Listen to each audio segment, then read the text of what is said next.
Baik, selamat malam semuanya, sahabat Circles.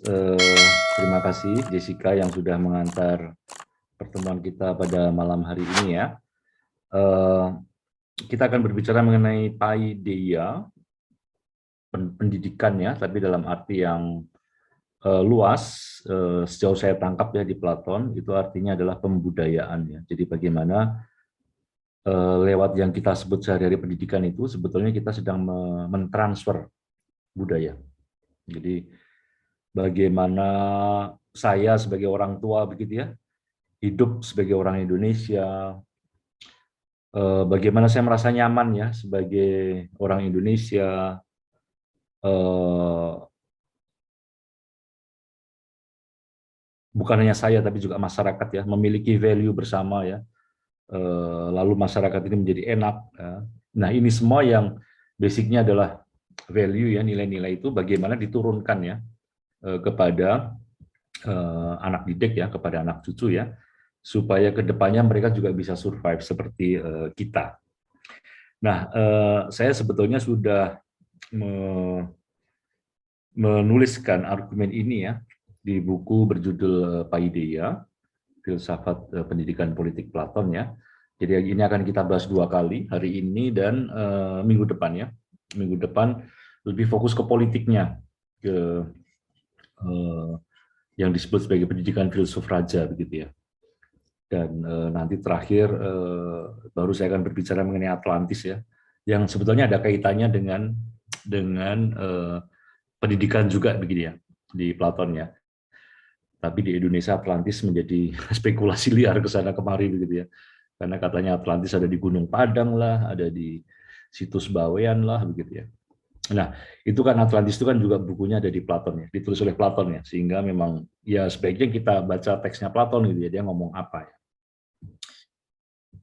Nah, Platon ya, dia dari tahun 427 sampai 347 sebelum Masehi, jadi pemikir kuno ya, dianggap sebagai katakan pendasar filsafat ya, karena yang pertama kali menelurkan pemikiran-pemikiran komprehensif ya, mengenai manusia, mengenai masyarakat, politik, mengenai apa yang disebut epistemologi atau cara manusia mengetahui, etika, ya, moral, ya, dan tentu yang akan kita bahas hari ini adalah pendidikan.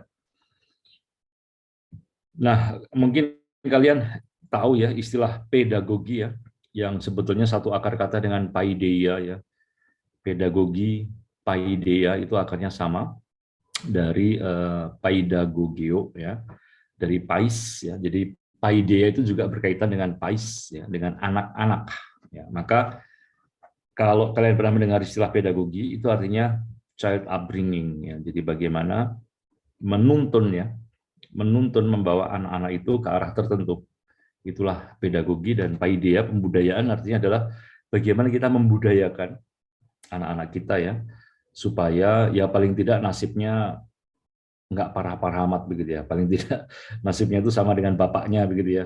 Jangan sampai bapaknya S1 ya, lulusan S1 masa anaknya malah cuma lulusan SMP gitu kan ya. Ya kalau bisa lebih lah anaknya itu ya S1 atau S2 kalau bisa ya. Kan keinginan orang tua semua begitu ya. Bagaimana membawa anak-anak ini nasibnya lebih baik ya. Maka istilah paideia itu memang berkaitan dengan pais ya, paidos ya, upbringing of child. Ya. Jadi sama dengan pedagogi, pediatrik ya. Jadi teknik atau cara membawa mendidik anak-anak begitu ya. Dan tentu dalam kajian kesininya lalu pedagogi, paideia dikaitkan dengan humanities ya, ilmu-ilmu kemanusiaan.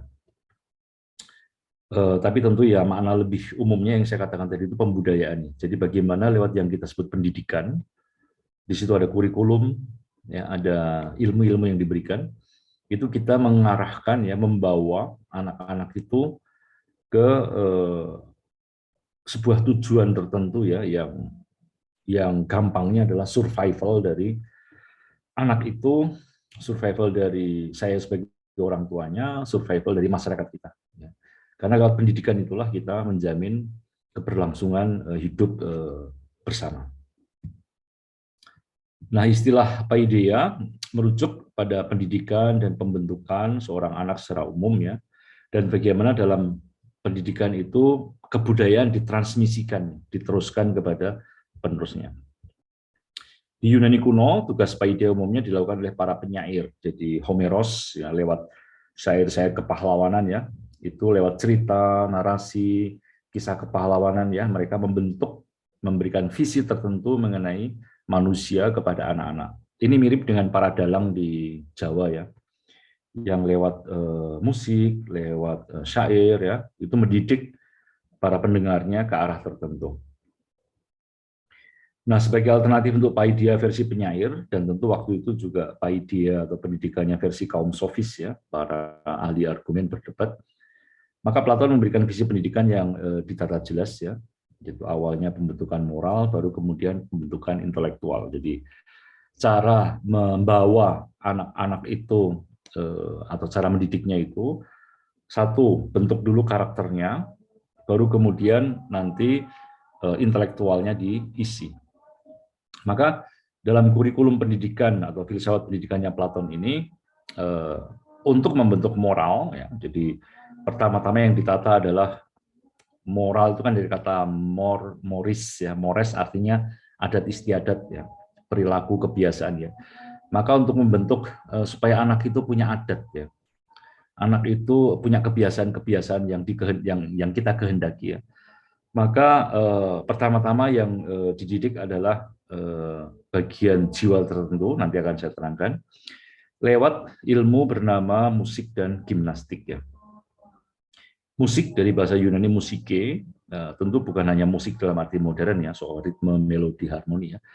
Tetapi istilah musike bagi Yunani juga merujuk pada seluruh bentuk karya sastra ya, puisi, deklamasi, drama, mitos ya, narasi ya, tentang berbagai hal ya, termasuk tentang yang ilahi ya, teologi ya.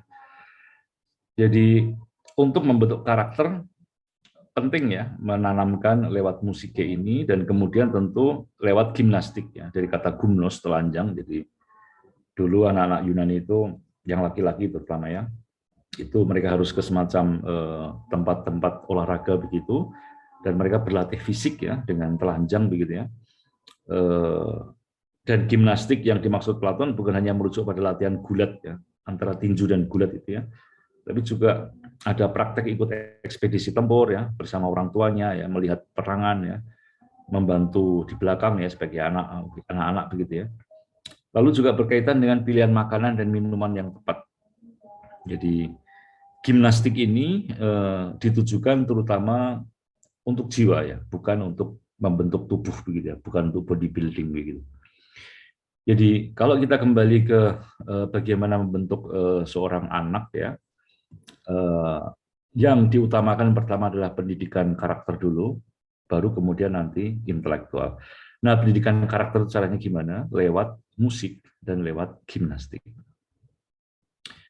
Nah, salah satu pokok perhatian orang tua terhadap anak-anaknya memang soal pendidikan ya. Jadi ini ya kita semua, saya kira hampir orang tua ya, semua orang tua memiliki concern yang sama ya. Dan di buku Lakes itu ada diskusi dari para orang tua yang mencari-cari untuk pendidikan yang terbaik bagi anaknya. Mengapa mencari pendidikan buat anaknya kok yang terbaik? Ya tentu karena mereka ingin anaknya bernasib lebih baik ya daripada orang tuanya. Maka di buku Lakes itu lalu ada diskusi menarik mengenai waktu itu ada ilmu yang sedang ngetren di Yunani, yaitu kursus teknik memainkan pedang. Jadi lalu orang tua itu berdiskusi dengan Socrates, apakah ilmu terbaru ini ya, memainkan pedang dengan cara yang canggih ini layak, cocok diberikan untuk anak-anak ya.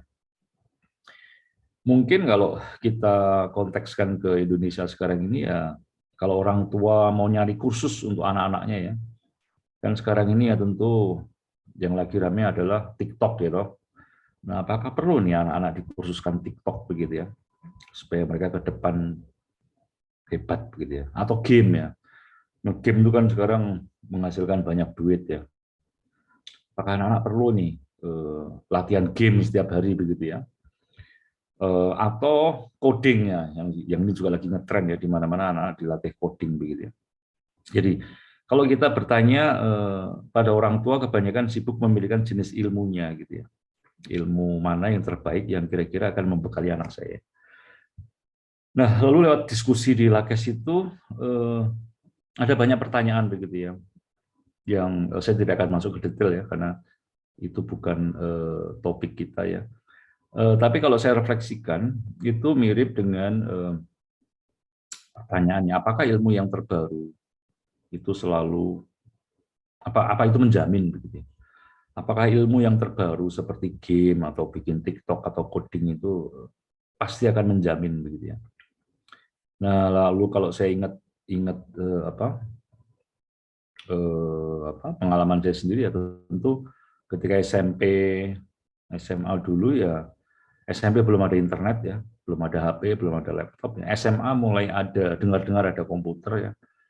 Lalu waktu itu ada kursus WordStar ya, kursus Lotus ya, program-program begitu ya.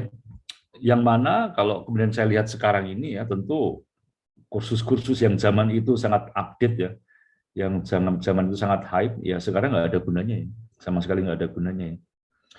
Maka pembicaraan mengenai pendidikan memang bukan soal pilihan-pilihan ilmunya ya, tetapi ada sesuatu yang lebih penting begitu ya. Mencarikan yang terbaik bukan anak itu, yang terbaik bagi anak itu hati-hati, bukan hanya soal ada pilihan-pilihan apa seperti ini ya, karena pilihan apa yang kita anggap sebagai ilmu paling maju sekarang ini dalam 10-15 tahun nggak akan ada yang ngomong lagi gitu ya, nggak akan ada yang bicarakan lagi ya.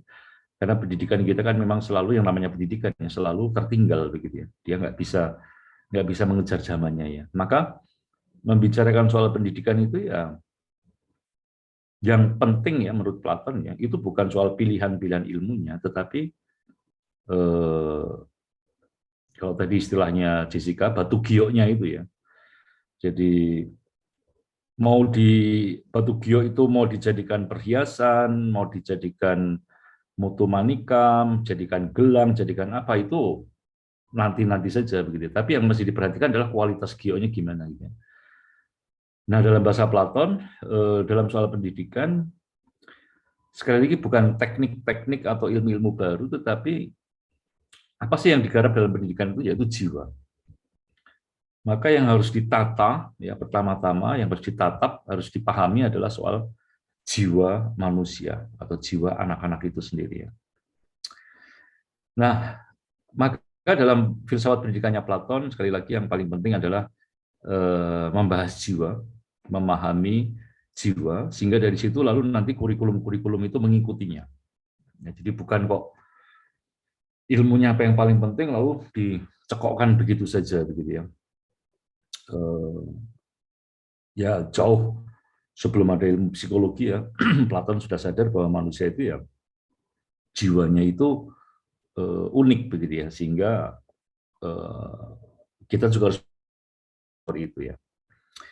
Jadi pertama, Platon melihat bahwa jiwa manusia terutama dalam diri anak-anak yang masih sangat mudah dibentuk. Jadi jiwa manusia itu bersifat plastis ya. Dan semakin jiwa itu masih muda, katakan usia TK, SD, SMP itu jiwa itu masih gampang di otak-atik ya, seperti tanah liat ya. Kalau dia masih basah, maka dia bisa dibentuk menjadi apapun. Nanti makin menua, ya tentu hampir tidak mudah diubah begitu ya. Tidak mungkin mengubah ya. Nah, jiwa anak muda yang masih gampang dibentuk itu akan dibentuk dengan cara khusus. Jadi artinya setiap jiwa itu adalah batu giok begitu ya. Nah, lalu mau dijadikan apa batu gioknya ini yang penting begitu ya. Mengarahkan ya jiwa itu ke arah yang benar ya. Di mana kualitas-kualitas itu sudah ada di dalam diri anak ya. Jadi pendidikan itu bagi Platon bukan mencangkokkan seolah-olah jiwa manusia itu kertas putih ya, lalu kemudian dicangkoki macam-macam dan dia akan menjadi seperti yang dicangkokkan. Enggak ya, bagi Platon itu ya jiwa itu kayak sudah punya karakternya sendiri begitu, sehingga lalu ya dengan karakter yang ada itu lalu diarahkan ke arah yang benar. Dan ketiga, maka pendidikan pada usia dini, pendidikan untuk anak-anak terutama ya, katakan sampai SMA lah, Pertama-tama merupakan pendidikan karakter. Kodrat yang sudah ada, jadi jiwa-jiwa itu memang harus dipilih menurut Platon ya, tidak bisa semuanya dididik dengan standar yang sama begitu. Kodrat yang sudah ada itu akan dilatih, diarahkan dengan pembiasaan-pembiasaan habitus ya, dan dengan imitasi ya, lewat meniru, sehingga akhirnya nanti akan tercetakkan karakter tertentu. Nah, proses mencetakkan karakter inilah yang disebut dengan pendidikan moral ya. Maka daripada sekedar membuat anak-anak memiliki kemampuan intelektual tinggi, ya, jadi misalnya membuat anak-anak 5 tahun itu castisus bahasa asing ya, atau anak 5 tahun sudah bisa coding ya, itu bukan tidak pernah menjadi arahan Platon ya. Jadi daripada sekedar membuat mereka hebat begitu ya, yang terpenting itu sebetulnya adalah mengarahkan hasrat. Ya, jadi bagaimana anak-anak ini yang masih kecil-kecil itu bukan menjadi profesor mini atau menjadi matematikus mini, bukan ya, tapi bagaimana anak-anak ini hasratnya ditata supaya ke arah tertentu. Ya. Kalau hasratnya sudah diarahkan dengan tepat, maka hasrat di tingkat nafsu, hasrat di tingkat ego, dan hasrat di tingkat intelektual nantinya akan terarah ke kebaikan. Ya, jadi sekali lagi dalam pendidikan moral itu bukan kok mau mencetakkan profesor mini ya, atau ustadz mini ya, atau matematikus mini, enggak, tapi dalam pendidikan itu mengarahkan hasrat. Nah, hasrat itu kan ada nafsu makan minum seks ya, atau nanti disebut sebagai epitomia. Hasrat itu juga ada unsur harga diri di ego. Hasrat itu juga ada di unsur pemikirannya. Jadi kita ingin ya menghasrati ya, ingin belajar, hasrat mengetahui ya. Nah, hal-hal seperti ini yang mesti diarahkan ya. Sehingga kalau nantinya semuanya itu sudah tercetak dengan baik, maka ya lalu kita punya manusia yang visinya adalah kebaikan. Maka mengarahkan hasrat ini sering disebut sebagai dalam bahasa normal sehari-hari ya, disebut sebagai pendidikan karakter ya. Dan karakter ya, bahasa Inggris itu berasal dari bahasa Yunani, karakter ya, artinya stamping tool ya. Jadi karakter itu alat cap ya. Maka persis seperti imajinasi Platon ya, bahwa jiwa manusia itu, anak muda itu seperti tanah liat yang masih gampang dibentuk. Maka pendidikan karakter itu pendidikan mencapkan sesuatu ya. Sehingga kalau kemudian capnya itu benar dan baik ya, maka dia akan bertahan selama-lamanya. Jadi karakter itu adalah moral qualities, tapi juga dalam arti etimologisnya ya, printed or written letter or symbol. Jadi mendidik karakter, mendidik moral, mendidik ketika anak-anak masih muda, mendidik dengan musik dan dengan gimnastik, itu tujuannya adalah mencetakkan ya, sesuatu ya, sehingga kemudian nanti hasrat anak-anak ini terarah ke kebaikan dan bukan ke keburukan. Nah, kalau berbicara mengenai tujuan pokok pendidikan, tentu adalah bagi Platon menciptakan manusia yang adil dan benar ya, manusia yang kalos kagatos ya, kalos kai agatos, manusia yang indah ya, elok dan baik ya. Jadi bagaimana menciptakan manusia yang pada akhirnya dia elok dan baik ya. Apa itu artinya elok dan baik? Itu adalah manusia yang memiliki keutamaan keugarian, memiliki keutamaan keberanian, dan memiliki keutamaan kebijaksanaan, sehingga lalu manusia itu kita sebut sebagai manusia adil ya. Dari bahasa Arab ya, adil itu artinya tegak ya, manusia yang misalnya kalau kita sekarang berbicara mengenai kasus Brigadir J ya dengan Sambo ini ya, ini kan kita sedang mencari ini, apakah ada manusia yang adil di situ ya, manusia yang tegak ya, manusia yang punya hati nurani ya, sehingga di depan sesama dan di depan Tuhan dia itu lurus ya, orangnya lurus, lempeng ya, tidak takut pada ancaman ya, dia berani mengatakan kebenaran dan hanya kebenaran. Jadi bagaimana menciptakan manusia seperti itu ya, manusia yang beres dengan dirinya, beres dengan sesamanya dan beres dengan yang ilahi. Jadi nanti akan saya terangkan tentang tiga bagian jiwa manusia yang mesti diolah ya, dan terutama epitomia dan tumos ini adalah yang paling penting untuk anak muda ya, karena disitulah pendidikan untuk keugarian dan keberanian. Dan kalau ini sudah tercetak dengan baik ya sampai umur 18 tahun, maka setelahnya ya untuk urusan rasio itu bisa dimasuki ilmu macam-macam ya. Kalau hasrat sudah tertata baik, maka ilmu apapun itu gampang nanti ya. Jadi bagi Platon matematika, geometri, astrofisika, astronomi ya, atau ekonomi ya itu nanti-nanti saja ya. Kalau orang sudah dewasa ya. Yang penting adalah menata hasrat-hasrat irasional ini ya. Bagian jiwa kita yang dikatakan Platon ada tiga bagian itu ya, ada epitomia, ada tumos ya.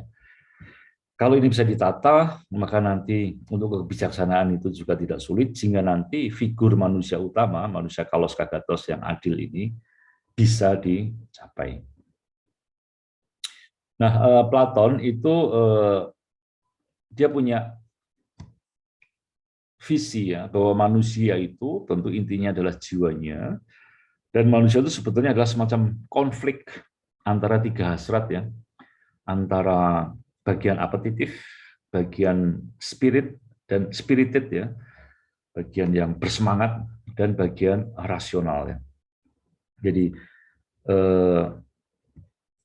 misalnya kalau saya selalu memberikan contoh sederhana ya, misalnya saya sedang di kelas begitu ya, mengikuti kuliah begitu ya, lalu tiba-tiba perut keroncongan begitu ya, lapar begitu ya. Nah, ketika Anda lapar itu kan pengennya langsung cari makan begitu ya. Tapi kan lalu hasrat di dada Anda mengatakan, malu-maluin masa jam segini sudah kelaparan, nanti kamu keluar cari mie ayam nanti diketawain seluruh kelas begitu ya. Nah, lalu rasionya akan berkata, ya betul kamu memang belum makan dari kemarin ya, tapi ini kan kuliah kan hanya setengah jam lagi selesai, mbok sudah kamu tahan dulu begitu. Jadi Platon itu melihat bahwa dalam diri kita itu ada kompetisi antara unsur-unsur ini, ya, tiga ragam hasrat ya, hasrat nafsu, hasrat di dada maupun hasrat rasio. Nah, hasrat paling bawah itu adalah disebut epitomia, letaknya perut ke bawah, termasuk organ seks di situ. Lalu di tengah ada dada dan di paling atas ada rasio. Nah, epitomia adalah nafsu makan minum ya, seks atau intinya adalah uang yang sifatnya tak terbatas ya, irasional ya. Simbolnya seperti kuda hitam ya. Hidra, monster berkepala banyak yang tak bisa mati, atau seperti gentong bocor ya. Lalu tumos itu hasrat bangga diri, hasrat di dada yang sifatnya juga irasional ya. Jadi irasional itu artinya tak mau dibatasi ya. Jadi rasio itu rasional karena dia yang membatasi ya. Jadi nafsu akan uang ini ya bersifat irasional, ini juga irasional, dan tugas rasio adalah bagaimana menjaga supaya makan minum dan harga diri ini terbatas. Nah, sifat dari epitomia yang irasional itu adalah dia seperti monster ya, seperti kuda hitam, seperti gentong bocor ya, diisi seberapapun dia akan tetap minta begitu ya. Humos itu sulit dikendalikan seperti singa yang galak ya, dan nanti rasio itu adalah simbolnya seperti size ya, yang mesti mengendalikan dua macam kuda hitam dan kuda putih ini. Kalau berhasil ya lewat pendidikan karakter dengan kurikulum tertentu, maka lalu epitomia yang bisa dikendalikan memunculkan yang namanya keugarian atau self control ya. Anda punya keutamaan untuk mengendalikan diri. Kalau tumos ini bisa dididik, maka Anda akan punya yang namanya keberanian, bukan kenekatan, bukan kepengecutan ya. Dan rasio yang mampu mengendalikan nafsu-nafsu ini, dia akan menjadi yang disebut sebagai bijaksana. Bijaksana itu berbeda dengan pintar ya, berbeda dengan cerdas. Bijaksana itu tentu cerdas ya, tetapi kecerdasan yang berani dan kecerdasan yang ugahari. Jadi kecerdasan yang bisa mengontrol dirinya sendiri, kecerdasan yang juga bukan pengecut ya, dan bukan kecerdasan waton suloyo ya, asal nekat begitu ya. Itu yang disebut dengan kebijaksanaan. Jadi Yang harus kita tatap adalah bahwa manusia itu punya 3 unsur jiwa seperti ini ya. Ada yang namanya epitumia, ya, hasrat akan uang, ya, bodily appetites, ya, rasa haus, lapar, nafsu seksual digambarkan bersifat buta dan resisten terhadap nasihat rasional. Ya. Dia mirip gentong bocor yang tak mungkin dipenuhi. Ya. Jadi hasrat makan itu kan, saya tadi barusan sudah makan, 2 hari yang lalu saya sudah makan, ya. 5 tahun yang lalu saya juga makan, ya. Dan besok saya masih akan makan, ya. 5 tahun lagi saya juga masih akan makan. Maka susah ya untuk dibatasi. Ya. Hasrat makan, minum, dan seks ini ya, atau hasrat akan uang, ini sesuatu yang sifatnya irasional, tak mau dibatasi. Dia itu mirip monster berkepala banyak yang saat dipenggal satu kepalanya malah tumbuh banyak kepala lainnya. Ada pemilih yang mengatakan uang bukan segalanya, tapi segalanya butuh uang. Jadi kalau sudah ngomong soal uang ini, repot ya.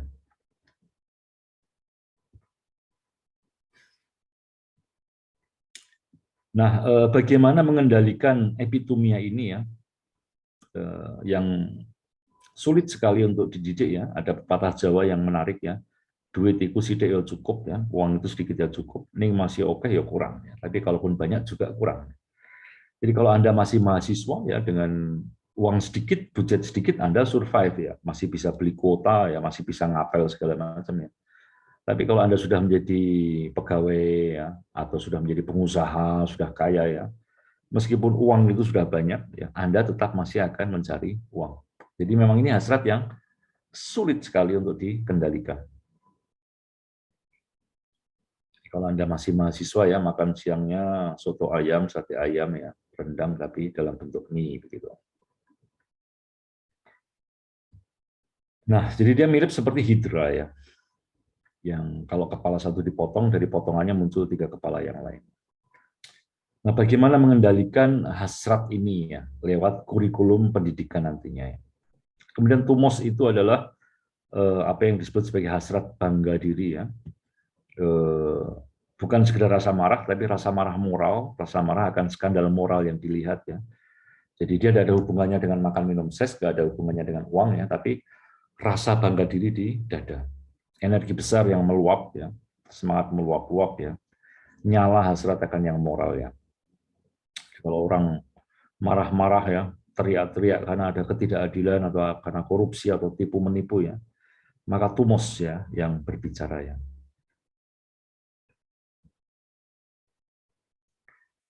Jadi marah itu ada di semua orang begitu ya, dan menariknya Platon mengatakan bahwa ya salah satu karakter calon pemimpin itu dia harus punya tumos yang besar. Ya, jadi harus sanggup marah begitu ya. Tapi ya itu harus dididik begitu ya, harus dilatih ya supaya kemarahan itu lalu terwujud dalam keberanian ya, bukan terwujud dalam kenekatannya. Nah, salah satu figur Tumos yang berhasil dididik itu ya seperti tentara ya, yang mana demi ya, jadi sekali lagi bukan demi uang ya, kalau tentara itu ya, mereka berjuang demi NKRI ya, demi membela harga diri bangsa ya, harga diri negara ya.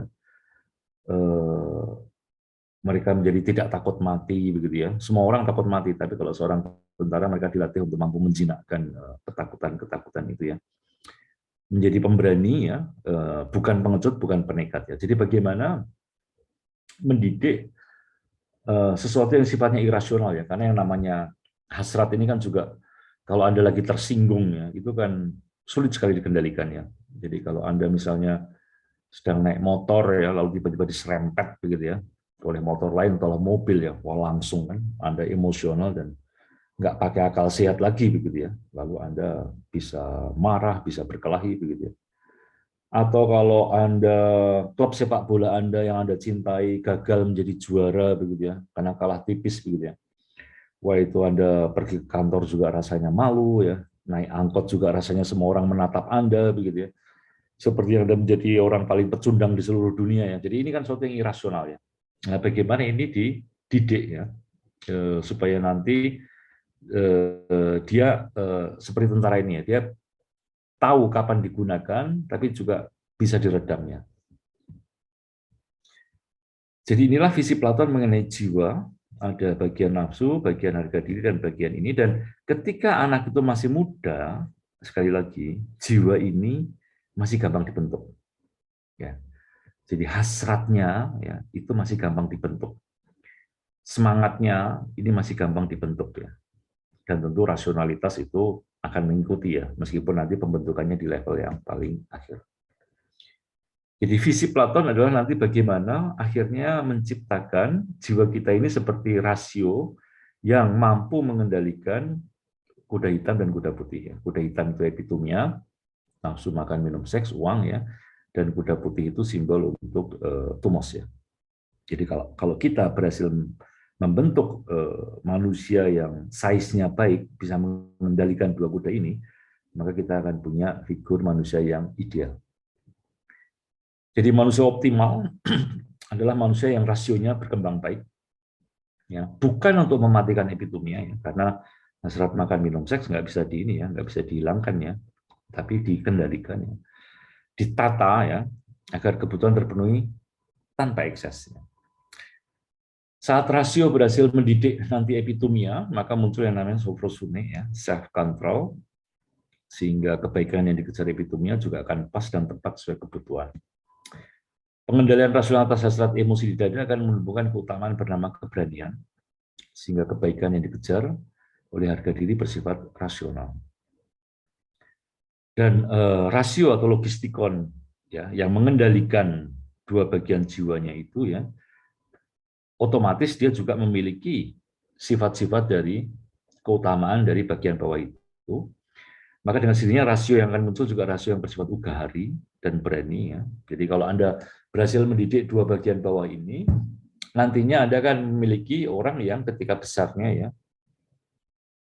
cerdas, ya pandai, tetapi sebuah kepandaian yang ada warna self control dan warna keberaniannya.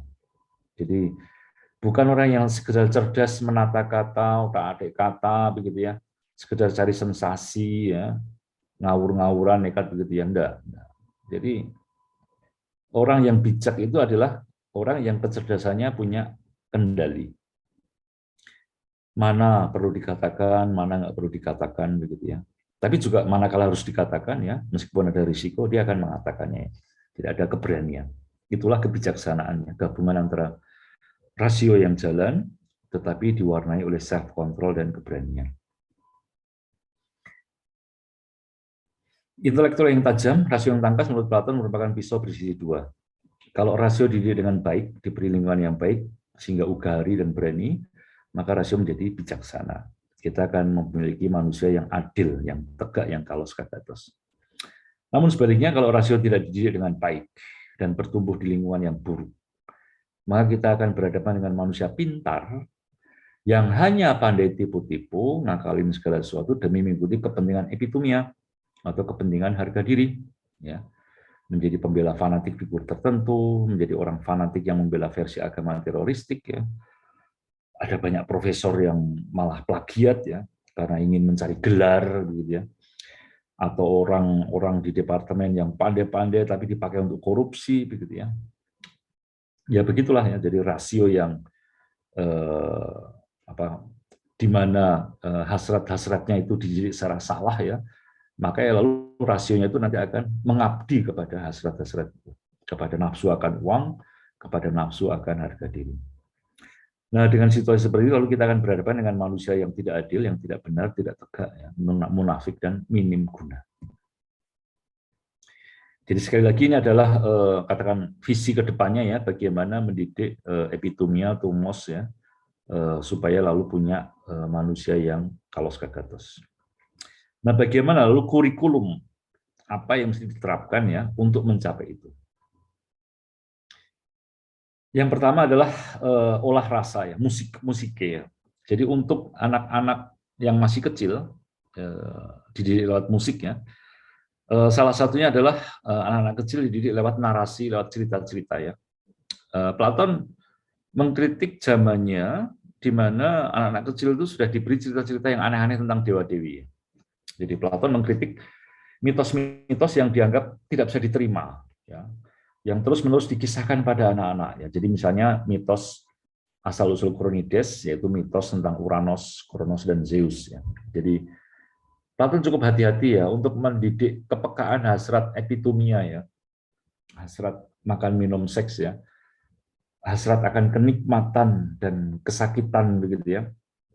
Kalau Anda lapar itu kan Anda mencari kenikmatan ya, namanya makanan.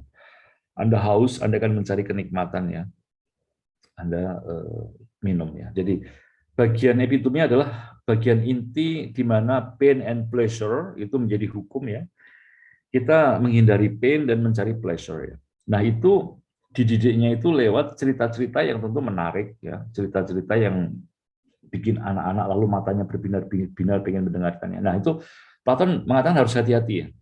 Karena kalau kita menyampaikan cerita-cerita yang menarik, yang nikmat, tetapi keliru ya, itu akan masuk begitu ya. Itu akan masuk dan dipercaya anak-anak ya, dan itu akan mewarnai sikap mereka begitu ya. Jadi misalnya di tradisi Yunani itu kan diceritakan bahwa Uranos ya memakan anak-anaknya sendiri.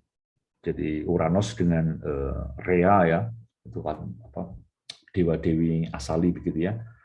Uranos itu langit, Rhea itu bumi ya. Jadi ketika mereka berjumpa lalu menghasilkan anak-anak. Nah Uranos ini nggak ingin anaknya nanti mengambil kekuasaan darinya ya, maka setiap kali anaknya lahir ya, maka dimakan oleh Uranos ya. Sampai kemudian Rhea ketika anak terakhir itu lahir ya, Kronos ya, anak terakhir ya. Lalu anak itu disembunyikan oleh ibunya. Karena ibunya ini gimana sih kok setiap kali punya anak dimakan begitu. Nah, setelah anak yang disembunyikan besar, maka anak ini dengan bantuan ibunya lalu akan memotong alat vital bapaknya, ya, Uranos, dan mengambil alih kekuasaan. Pada gilirannya kemudian Kronos berkuasa, sama, dia seperti bapaknya, dia takut nanti anaknya akan mengambil alih kekuasaan, maka dia melakukan yang sama. Jadi setiap kali Kronos ya itu punya anak, maka anaknya ditelan, gitu ya. Sampai nanti istrinya menyembunyikan anak yang terakhir yang bernama Zeus ini. Ya. Jadi ketika Zeus ini lahir, maka ibunya memberikan kain lampin isinya batu, begitu ya. Nah, tanpa pikir panjang sama Kronos ditelan, begitu ya. Lalu Zeus selamat ya. Dan nanti Zeus akan melakukan tindakan balas dendam yang sama ya, dengan memotong alat vital bapaknya ya. Dan lalu Zeus berkuasa. Jadi Platon mengatakan janganlah kita memberikan gambaran mengenai yang ilahi seperti itu ya, yang saling sikat menyikat ya, saling membunuh ya, saling dengki, saling iri, berkomplot begitu ya. Dan di dalam mitologi dewa-dewi Yunani kan isinya semua seperti itu ya. Kalau Anda melihat perang Troya ya, bagaimana dewa-dewi memihak Yunani, dewa-dewi lain memihak Troya begitu ya. Platon mengatakan ini akan memberikan hasrat-hasrat yang keliru pada anak-anaknya. Nah, lalu ditanya, oke, kalau begitu, lalu narasi seperti apa yang harus diberikan begitu ya? Platon tidak memberikan narasi apa persisnya, tapi dia hanya memberikan prinsip-prinsip begini. Yang ilahi tetap harus diajarkan. Ya, tetapi kalau ada sebuah gambaran yang harus ditularkan kepada anak-anak ya, itu adalah Tuhan itu kodratnya baik. Silahkan nanti ada cari versinya bagaimana, tapi inti ceritanya itu harus mengatakan bahwa Tuhan itu sesuatu yang baik. Dan sebagai kebaikan menurut Platon, the good is not the cause of all things, but of things that we are all that are well it is the cause ya. Yang ilahi hanya bisa menjadi sebab bagi kebaikan, dia tidak mungkin menjadi sebab bagi munculnya yang jahat di dunia ini. Yang ilahi tidak mungkin menjadi penyebab bagi bencana, bagi kemalangan orang, apalagi sebagai pihak yang memerintahkan tindakan-tindakan buruk, membunuh, membakar. Ya. Jadi kalau ada narasi cerita, ya, karena kan yang namanya anak-anak kan senang narasi ya, cerita ya. Sama seperti kita waktu kecil ya selalu diceritain mengenai hantu-hantuan ya. Ya akibatnya sampai gede ini orang Indonesia juga kayak gitu ya. Semuanya takut sama hantu ya. Absurd gitu ya. Padahal di luar negeri, kalau Anda mungkin pernah hidup di Perancis atau di Amerika atau di mana ya enggak ada ya cerita-cerita kayak gitu ya. Maka orang luar negeri juga enggak ada yang takut sama hantu ya. Jadi itu masuk ya, gambaran-gambaran mengenai hantu atau gambaran mengenai Tuhan yang menghukum, Tuhan yang melaknat, Tuhan itu masuk ya kalau diceritakan terus-menerus. Maka Platon mengatakan hati-hati ya memberikan narasi-narasi. Kalau membuat narasi carilah ya bahwa pokoknya Tuhan itu intinya baik. Ya. Silakan dibungkus dalam cerita apa, tapi intinya yang ilahi itu baik. Itu yang kemudian akan tertanam di dalam diri anak.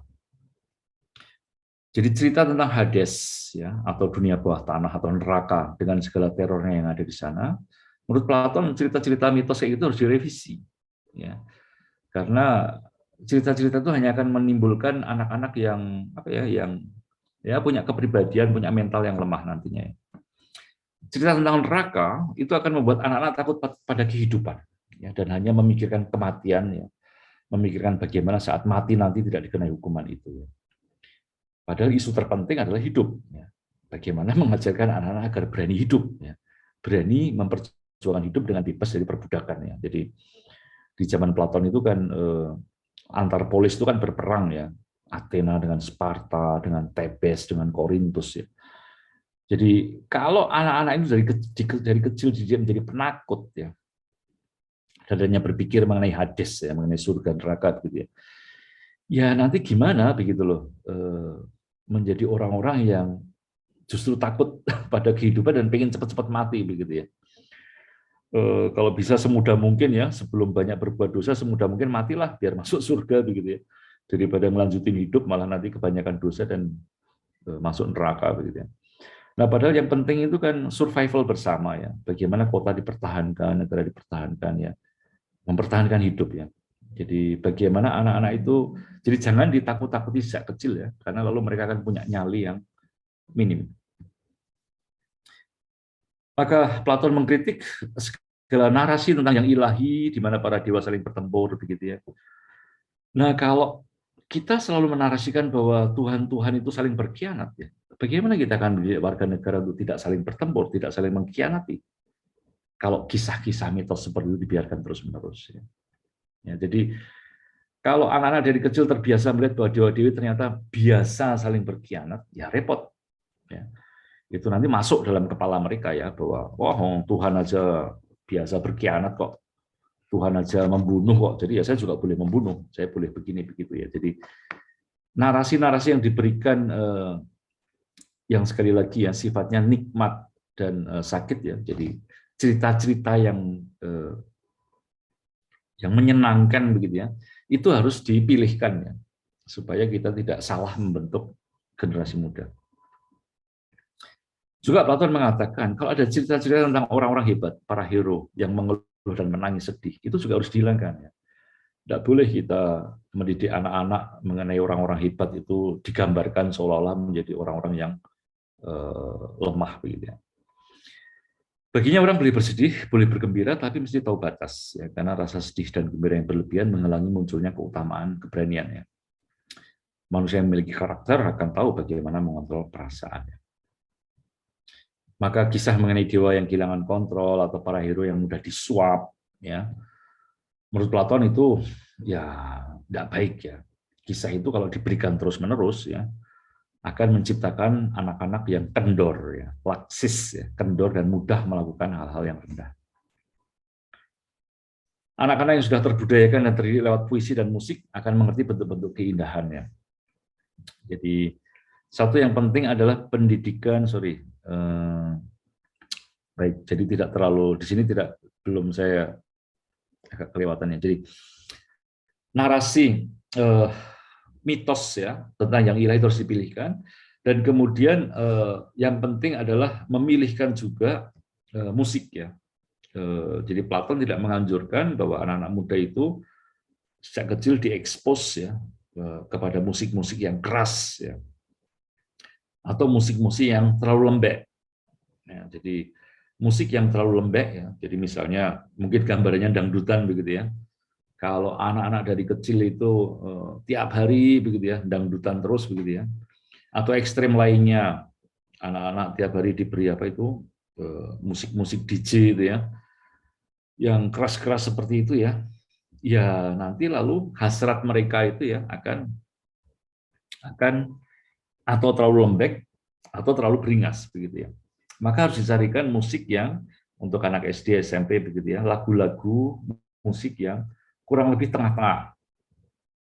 Demikian juga dengan deklamasi, puisi ya. Platon juga akan menganjurkan jangan mendeklamasi atau meniru-niru drama ya, di mana anak-anak itu seolah-olah langsung memerankan tokoh A atau B atau C. Jadi anak-anak misalnya berperan menjadi Joko Tingkir ya, anak-anak berperan sebagai Arjuna begitu ya. Enggak ya, karena imitasi secara langsung seperti itu kalau tidak diwaspadai ya juga akan mencapkan karakter yang keliru pada anak-anak. Maka model Platon mengkritik tragedi, model drama yang disarankan Platon adalah semacam drama yang ungkapannya tidak langsung ya. Jadi mencari ya cara-cara menggambarkan, menceritakan sesuatu lewat orang ketiga begitu ya. Jadi bukan langsung Anda menirukan ya, tetapi lewat orang ketiga. Nah, jadi lewat pemilihan puisi, musik, narasi ya. Anak-anak itu dibawa ke pemahaman tentang bentuk-bentuk keindahan ya, dan kebaikan ya, yang menampak dari musik, dari narasi, cerita-cerita, dan dari drama-drama itu.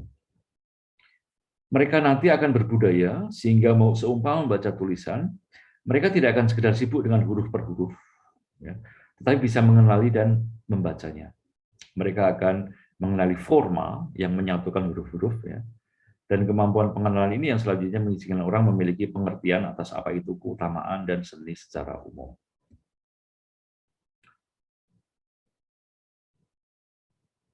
Gimnastik. Setelah pendidikan musik yang mengatur epitomnya ya, hasrat akan nikmat dan sakit ya. Tumos sama juga ya, itu hasrat akan nikmat dan sakit ya, tetapi dalam bentuk yang lain ya, bukan lagi material ya, tapi lebih harga diri begitu ya. Maka Platon mengingatkan pentingnya gimnastik ya. Dan gimnastik bagi Platon ya bukanlah tujuan dalam dirinya sendiri. For my part, do not believe that a sound body by its excellence makes the soul good. Jadi Platon sama sekali nggak percaya bahwa kalau badan Anda bagus, ya, badan Anda hasil nge-gym misalnya begitu ya, badan Anda luar biasa six pack begitu ya, dengan sendirinya lalu jiwa Anda akan baik. Platon sama sekali nggak percaya itu. Badan yang bagus tidak dengan sendirinya membuat jiwanya baik. Tapi sebaliknya, a good soul by its virtue renders the body the best that is possible. Tapi sebaliknya, kalau jiwa Anda itu ditata dengan baik, maka efeknya tubuh Anda akan mengikuti.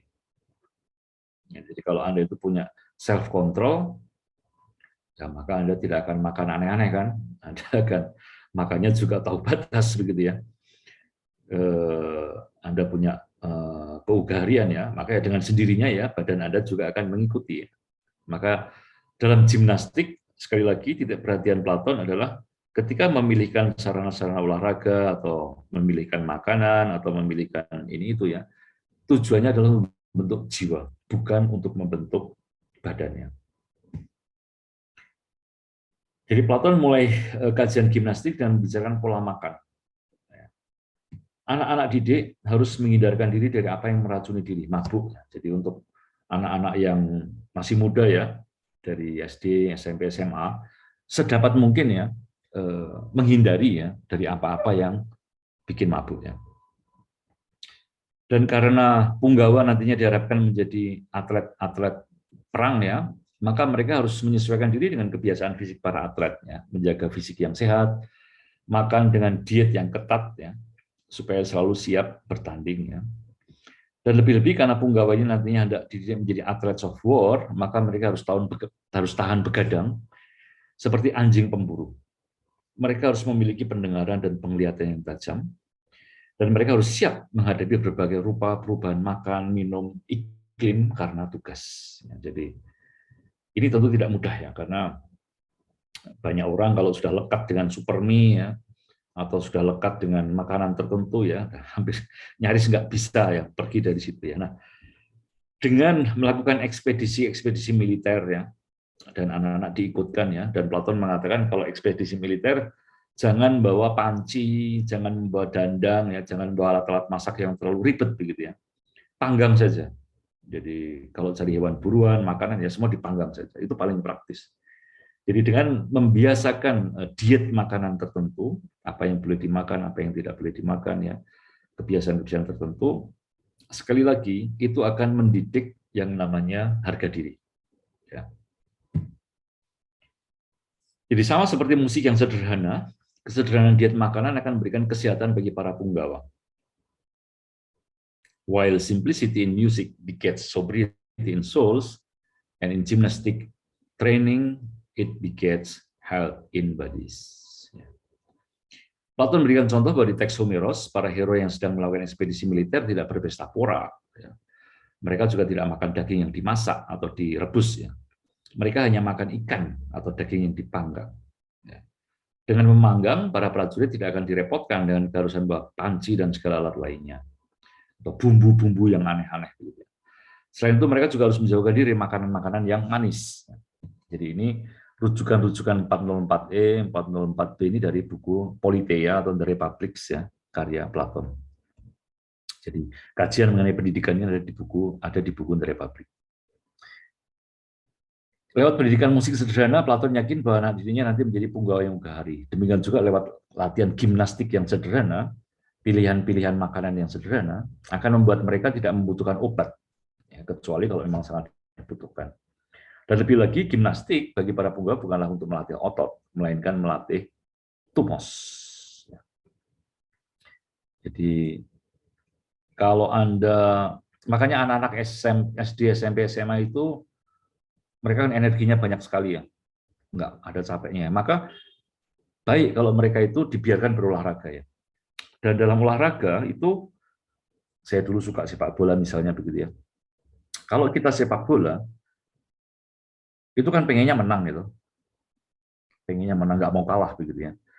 Dan kalau kita lihat teman-teman kita pada malas-malasan, lalu kan kita lalu menjadi single fighter begitu kan. Lalu di lapangan kita menjadi penyerang ya, menjadi libero, menjadi pemain tengah, pemain sayap sekaligus menjadi back, kalau perlu menjadi kipernya begitu ya. Nah, kalau Anda bermain bola seperti itu, Anda tahan berapa menit gitu ya. Pasti dalam 5 menit Anda sudah tewas begitu ya. Jadi ketika di lapangan itu ternyata sepak bola itu bukan melulu soal fisik ya, tapi sepak bola adalah soal kerjasama. Soal bagaimana Anda tahu, Anda mengenali diri Anda sendiri, Anda itu bakatnya di mana ya? Bakatnya di back atau bakatnya di gelandang atau memang bakatnya di striker begitu ya. Jadi lewat olahraga itu anak-anak itu dikenalkan pada diri mereka sendiri. Dikenalkan kepada kemampuan-kemampuan orang lain, saling menghargai, kerjasama. Dan penting juga dikenalkan untuk berani menelan kepahitan yang namanya kekalahan. Kalau Anda sebagai tim ya, Anda merasa hebat, apalagi supporternya udah luar biasa begitu ya, Anda tentu malu dong kalau sampai kalah ya. Tapi ya sudah, rasa sakitnya, pain bernama malu itu harus Anda telan ya. Dan mendidik orang untuk berani kalah itu nggak gampang ya. Itu nggak bisa hanya lewat teori, tapi hanya lewat pengalaman ya di lapangan ya, bertanding sepak bola begitu ya. Bahwa kalah itu bukan segala-galanya ya, bahwa setelah kalah nanti masih ada pertandingan lagi ya, dan ada masih bisa revenge begitu ya, bisa menang lagi begitu ya. Jadi mendidik keutamaan keberanian ya, bukan kepengejutan dan kenekatan. Ini yang hanya bisa dilakukan lewat praktek, yaitu lewat olahraga. Dan saya kira ini yang menjadi masalah besar di Indonesia ya, kalau kita melihat ya. Bagi Anda lihat aja sekarang SMP, SMA yang punya lapangan bola itu berapa begitu. Jadi karena anak-anak muda tidak pernah dilatih olahraga, maka ya mereka bertumbuh menjadi orang-orang yang tidak mau kalah, tidak ada jiwa ksatria begitu ya. Isinya hanya nekat ya, atau pengecut ya, menjadi orang-orang yang tidak berani mengambil keputusan-keputusan yang seharusnya ya mereka lakukan. Nah, dalam pendidikan Tumos ini jangan lupa ya, wanita pun ya menurut Platon sama ya, karakternya sama ya. Jadi yang unik dari filsafat pendidikannya Platon, dia tidak membedakan laki-laki dan perempuan ya. Jadi justru berlawanan dengan tren di Indonesia sekarang ini ya, di mana perempuan makin dihalangi masuk ke ruang publik ya. Platon ya dari abad 5 sebelum Masehi sudah yakin bahwa perempuan dan laki-laki sama saja. Nah, Platon menyarankan bahwa pendidikan musik dan gimnastik harus diberikan secara tepat. Karena kalau berlebihan, ya, anak akan jatuh dalam ekstrem-ekstrem. Terlalu banyak gimnastik akan membuat mereka brutal, sedangkan terlalu banyak musik akan membuat mereka terlalu halus. Anak dengan bakat tumos yang besar, kalau diberi alunan musik yang lembut dan melankolis, pelan-pelan akan bisa menjadi lunak. Tumosnya akan bagus. Namun kalau musik seperti ini diterus-teruskan, nantinya dia akan menjadi prajurit yang lembek. Bila orang yang memiliki bakat tumos, berlatih gimnastik tapi melupakan pendidikan musik, dia akan menjadi orang yang berharga diri tapi sombong. Dia memang akan pemberani, namun bila ia hanya mengembangkan hal terus-menerus dan sama sekali mengabaikan musik dan filsafat, dia akan menjadi pembenci wacana, pembenci logos. Dan karena selalu anti pada logos, ya, maka orang seperti ini akan lebih suka mencapai maksud-maksud tujuan-tujuannya seperti binatang, yaitu mencapainya lewat kekerasan dan lewat kepuasan. Jadi orang yang punya tumos yang besar, ya, tetapi dia tidak dididik, ya, tidak dihaluskan lewat musiknya, maka dia akan menjadi orang-orang yang sombong. Dan kalau dia pintar, maka kepintarannya yang penuh kesombongan ini akan menjadi berbahaya, ya, karena lalu dia tidak akan peduli demi ambisi-ambisinya. Dia akan berusaha ya dengan at all cost ya, bahkan kalau perlu dengan kekerasan dan dengan kebuasannya untuk mencapai apa yang menjadi ambisi-ambisi pribadinya. Jadi kita banyak belajar ya dari psikologi mungkin kuno ya dari Platon ini ya, di mana dalam realitas ya seperti itu ya, dalam politik kita kayak gitu ya. Jadi orang-orang yang tumosnya gede tapi dia salah didik begitu ya, ya sudah. Ketika dia orangnya masuk di politik ya atau komentar politik ya, ya sudah isinya hanya omongan-omongan yang buas begitu ya, buas dan bahkan tidak peduli ya kalau terjadi kekerasan atau kalau terjadi pembunuhan dia tidak peduli begitu.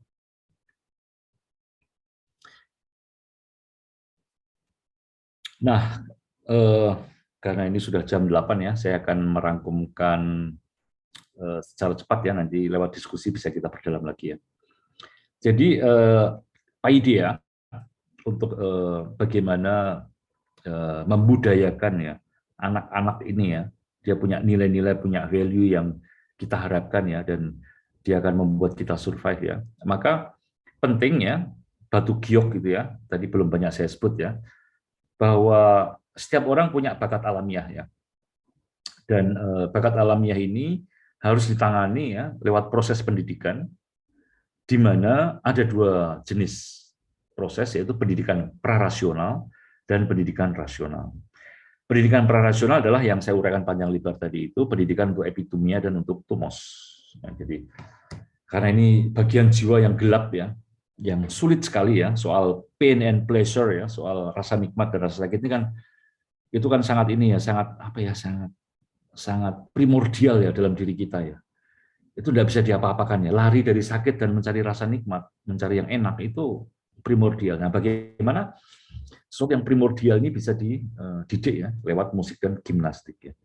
Dan akhirnya nanti yang rasional kalau sudah di atas SMA ya, Plato akan mengatakan silahkan belajar aritmetika, geometri, astronomi ya, mau belajar komputer kayak mau belajar apapun silahkan gitu.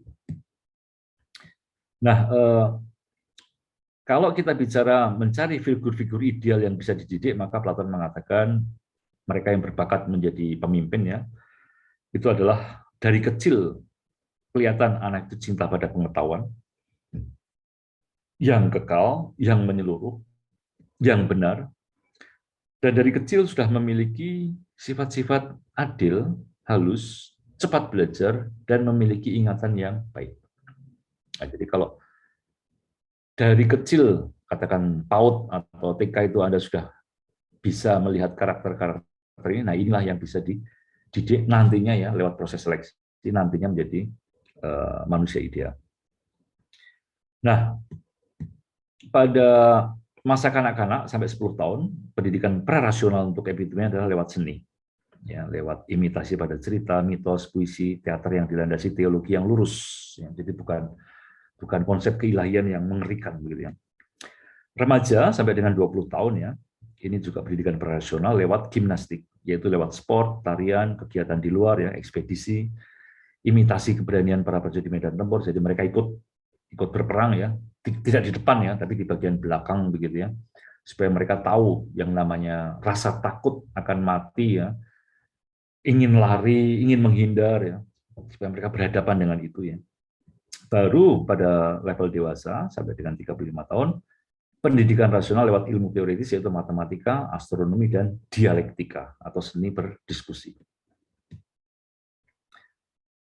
Nah, nantinya kalau mau sampai ke seleksi soal pemimpin ya, Platon mengatakan sampai umur 50 tahun orang harus diterjunkan dalam lapangan, diberi jabatan-jabatan sipil ya.